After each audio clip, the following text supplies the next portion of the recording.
देखिए ये एक्टिव से पैसिव थोड़ा घातक बन गया बच्चों के लिए, लेकिन है इजी। और हमने सोचा नहीं था कि बच्चे ये करेंगे कि डिड का डन कर देंगे। डिड का डन यहाँ पे उस एंगल से सोचना ही नहीं है। डिड तो इसलिए लगा है क्योंकि नॉट लगा है, और पास्ट में बात करनी थी। जब पास्ट में नॉट लगा होता है तो डिड लगता है, प्रेजेंट में नॉट लगा होता है तो डू या डज लगता है, फ्यूचर में नॉट लगा होता है तो विल या शैल लगा होता है, और प्रेजेंट परफेक्ट में हैव के बाद नॉट लगा, मतलब हेल्पिंग वर्ब के बाद नॉट लगता है। तो ये पास्ट का हेल्पिंग वर्ब है डिड, ठीक है। तो ये नहीं कि डिड का डन कर देंगे, एक्चुअल में वर्ब की थर्ड फॉर्म करते हैं ना, तो यहाँ पे वर्ब क्या है, लर्न है, ठीक है। इसकी थर्ड फॉर्म करेंगे, इसको नहीं करेंगे कुछ।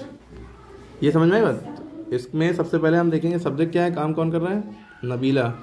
Nabila did not learn homework, तो डिड नॉट लर्न ये पूरा वर्ब है, लेकिन ये डिड की वजह से डिड लगता है तो वर्ब की फर्स्ट फॉर्म साथ में लगती है ना उसी सेंटेंस में, क्योंकि ये सिंपल पास्ट का है, ठीक है।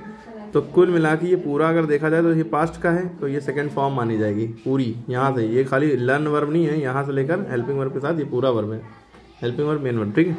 और फिर ये होमवर्क ये ऑब्जेक्ट है, ओके। तो हम सबसे पहले क्या लिखते हैं, सबसे पहले पैसिव वॉइस, ये एक्टिव वॉइस में है। एक्टिव से जब पैसिव में करते हैं तो हम सबसे पहले ऑब्जेक्ट को लिखते हैं। ऑब्जेक्ट क्या है, होमवर्क।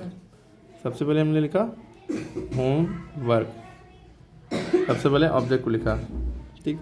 और सबसे लास्ट में नबीला चली जाएंगी, सब्जेक्ट चला गया, सबसे पहले ऑब्जेक्ट, सबसे लास्ट में सब्जेक्ट, ठीक है। क्लियर। अब बीच का मामला आपको कुछ करना है, वो ये करना है कि डिड नॉट लर्न है, तो डिड नॉट लर्न को होमवर्क सब्जेक्ट है, सिंगुलर हो गया यहाँ पे, उसके अकॉर्डिंग डिड नॉट का वाज नॉट लगेगा, वाज या वर नॉट लगेगा, तो ये सिंगुलर है तो was not, homework was not. और फिर लर्न की third form learnt by Nabila, by अपनी तरफ लगेगा। तो मतलब ये समझा कि डिड नॉट वर्ब की फर्स्ट फॉर्म लगेगी तो वाज या वर नॉट वर्ब की फॉर्म लगेगी थर्ड, ओके। क्लियर हो गई बात।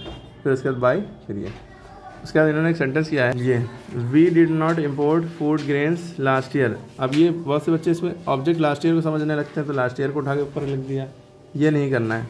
इसमें सबसे पहले सब्जेक्ट ये है, और डिड नॉट इम्पोर्ट ये पूरा वर्ब है, और फूड ग्रेन्स ऑब्जेक्ट है, और लास्ट ईयर ये एक तरह से टाइम दिया है, उससे मैटर नहीं है, वो लास्ट ईयर में ही लिखेंगे। सबसे पहले हम लिखेंगे ऑब्जेक्ट को, यानी सबसे पहले लिखा हमने फूड ग्रेन्स, फूड ग्रेन्स। अब देखा हमने क्योंकि ग्रेन्स में एस लगा, यानी ये प्लूरल है, तो डिड नॉट का हमने पढ़ा था, डिड नॉट इम्पोर्ट का वाज या वर नॉट होगा, तो ये प्लूरल है तो वर नॉट होगा, वर और नॉट लगना है।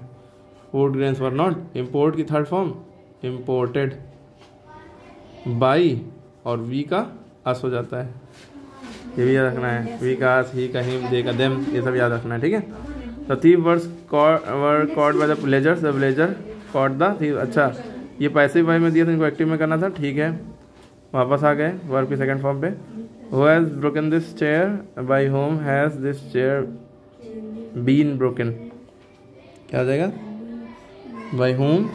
क्लियर। तो इसको ऐसे भी लिख सकते हैं, सबसे पहले आप दिस चेयर लिखिए, दिस चेयर, फिर हैज़ बीन ही लिख दिए, हैज़ बिन, फिर ब्रोकन लिख दिए, बाय होम, ऐसे भी लिख सकते हैं। तो इसमें क्या फ़र्क आया, बस हैज़ की वजह से हैज़ बीन लग गया, ठीक है। तो सब कुछ सेम है, ठीक है। बस हु का बाय होम लास्ट में लगा सकते हैं, बाय होम पहले, जब पहले लगाएंगे by whom has the chair been broken, question mark दोनों में लगेगा, ठीक है। क्लियर है। डायरेक्ट इनडायरेक्ट कर रहे होते हैं तो उसके बाद तुरंत सब्जेक्ट आता है, बाद में हेल्पिंग वर्ब आता है। इसमें पहले हेल्पिंग वर्ब आएगा, बाद में सब्जेक्ट आएगा, ठीक है।